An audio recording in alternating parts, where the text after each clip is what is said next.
And here we are at Christopher Creek. It's about a 10-minute walk from the highway, which is completely obscured now. There's no way to know where it is anymore. No markings, no parking place, no nothing. Everything's been changed. Very difficult to find.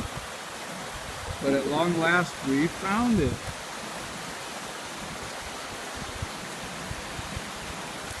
So here we are, checking out all the pools and the rocks and the cows, the trees,